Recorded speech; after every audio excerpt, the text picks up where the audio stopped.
오늘 우리가 함께 나눌 말씀은 신약성경 마태복음 6장 19절에서 34절까지의 말씀입니다. 예수님께서 산상수훈을 통해 들려주신 이 말씀이 우리 삶에 무엇을 말하고 있는지, 어떤 메시지를 주고 있는지 천천히 되짚어 보려고 합니다. 본문은 여러 소재가 등장합니다. 보물, 도둑, 눈, 등불, 주인, 공중의 새들, 들의 백합화, 의복, 먹을 것, 마실 것, 그리고 내일이라는 시간까지. 얼핏 보면 각각의 소재가 따로 흩어져 있는 것처럼 느껴지지만 모든 소재는 하나의 메시지를 향해 있습니다.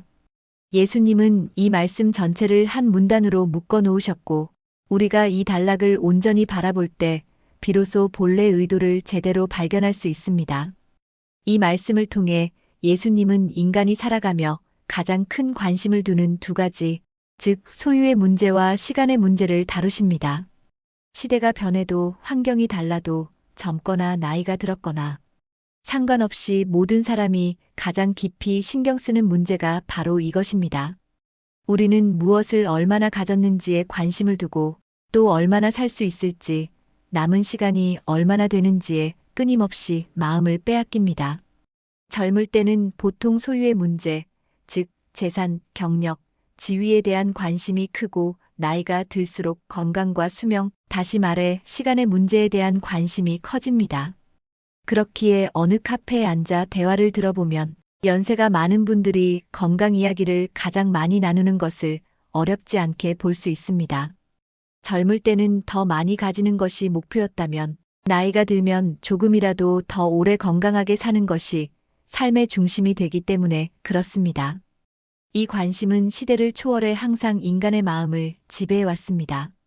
2000년 전 유대인들도 정치적 압박, 경제적 수탈, 사회적 억압 속에서 살았지만 그들의 가장 큰 관심사도 지금 우리와 똑같이 소유와 시간이었습니다. 인간은 극단적인 상황에서도 더 많이 가지는 것과 더 오래 사는 것에 마음을 두기 쉽습니다. 홀로코스트 생존자인 빅터 프랭클도 죽음의 수용소에서 인간이 무엇에 관심을 두는지 지켜보았습니다. 극한의 상황에서도 사람들은 한 끼라도 더 먹고 조금이라도 더 편한 자리를 차지하고 조금이라도 오래 살기 위해 분투했습니다. 인간은 더 많이 가지려고 하고 더 오래 살려고 하다가 정작 왜 살아야 하는지를 잃어버릴 때가 많다는 그의 말은 우리 삶을 돌아보게 합니다. 예수님께서는 이러한 인간의 근본적인 고민에 대해 분명한 답을 제시하십니다. 그 답은 단순하면서도 우리에게 큰 도전을 줍니다. 바로 이것입니다. 소유도 내 것이 아니고 시간도 내 것이 아니다. 우리는 종종 하나님께 큰 단위의 고백은 쉽게 합니다. 모든 재산은 하나님의 것입니다. 내 인생은 하나님께 달려 있습니다. 하지만 정작 하나님께서 말씀하시는 핵심은 큰 고백이 아니라 디테일입니다. 가장 작은 것, 당장 오늘 필요한 것, 지금 결정해야 하는 것에서 누가 주인인지 묻고 계십니다. 예수님은 재물의 문제를 말씀하시면서 한 사람이 두 주인을 섬길 수 없다고 하십니다. 우리는 흔히 하나님이 주인이시라고 고백합니다. 하지만 동시에 이렇게도 생각합니다. 오늘 내가 먹을 것, 마실 것, 입을 것은 결국 돈으로 해결되는 거 아닌가? 돈이 있어야 아이 교육도 할 수 있고 돈이 있어야 안정적인 삶도 유지하지 않는가? 예수님은 바로 이 지점을 지적하십니다. 우리의 일상의 문제를 해결하는 실제 주인이 누구냐는 것입니다. 말로는 하나님이 나의 주인이라고 고백하지만 실제로는 돈이 모든 것을 결정하고 돈이 부족하면 불안해하고 돈이 많으면 안전하다고 느낀다면 이미 마음의 주인은 하나님이 아니라 재물이 된 것입니다. 악마는 디테일에 있다는 말처럼 우리의 일상의 작은 결정들 속에서 드러나는 주인은 누구인지 예수님은 묻고 계십니다. 또한 예수님은 시간의 문제도 말씀하십니다. 내일을 염려하지 말라고 하십니다. 내일은 내일이 염려할 것이고 오늘의 괴로움은 오늘로 충분하다고 하십니다. 우리는 30년 후 하나님께서 우리의 삶을 어떻게 이끄실지에 대해선 쉽게 믿습니다. 10년 후도 믿음으로 맡길 수 있습니다. 그러나 1년 후는 어떨까요? 내년만큼은 내가 계획할 수 있다고 생각하지 않나요? 하지만 야고보서는 1년 계획을 세우며 장사하겠다는 사람에게 말합니다. 너희는 내일 일을 알지 못한다고. 너희 생명은 잠깐 보이다 사라지는 안개 같다고. 1년 후는 결코 우리의 것이 아닙니다. 하루는 어떨까요? 누가복음의 부자 비유에서 예수님은 오늘 밤 너의 영혼을 도로 찾으리니 그러면 준비한 것이 누구의 것이 되겠느냐고 물으십니다. 하루도 우리의 것이 아닙니다. 오늘 밤도 우리의 것이 아닙니다. 디테일한 시간, 가장 작은 단위조차도 하나님의 것입니다. 우리는 바로 이 사실을 인정할 때에만 염려에서 벗어날 수 있습니다. 우리의 염려는 대부분 소유와 시간에서 나오기 때문입니다.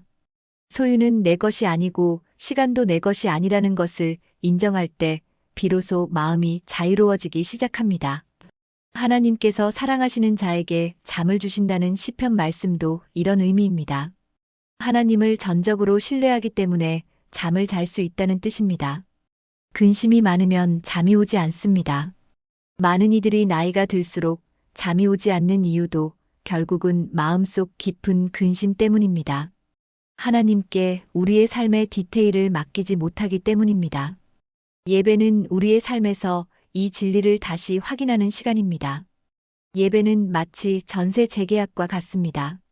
집이 내 것인 것처럼 살다가도 계약할 때가 되면 이 집이 내 것이 아니었음을 인정하며 자세가 달라지듯이 예배의 시간은 내 삶과 시간과 소유가 모두 하나님께 속해 있음을 다시 인정하는 시간입니다. 내가 가진 모든 것이 사실은 하나님의 것이었음을 재확인하는 시간입니다. 심지어 내 몸조차 내 것이 아님을 고백하는 시간입니다. 하나님께서 우리에게 원하시는 것은 거대한 고백이 아닙니다.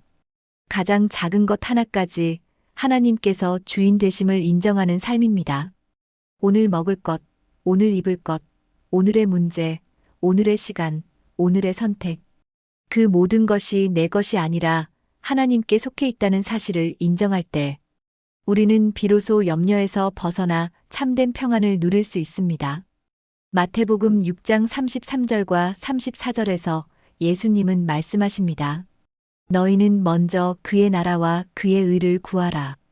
그러면 이 모든 것을 너희에게 더하시리라. 그러므로 내일을 위하여 염려하지 말라. 내일은 내일이 염려할 것이요. 한날의 괴로움은 그날로 족하니라. 우리가 오늘이라는 시간을 하나님께 맡기고 지금의 작은 필요를 하나님께 맡길 때 하나님께서는 우리의 삶을 책임져 주십니다. 공중의 새를 먹이시고 들의 꽃을 입히시는 하나님께서 우리의 일상을 돌보지 않으실 리 없습니다. 우리의 삶 전체뿐 아니라 오늘의 디테일까지도 하나님께 맡기며 살아갈 때 우리는 진정으로 자유로워지고 하나님의 평안을 누리게 됩니다. 오늘도 하나님께 맡기고 평안한 하루 되시길 바랍니다. 구독과 좋아요는 저에게 은은한 위로가 됩니다.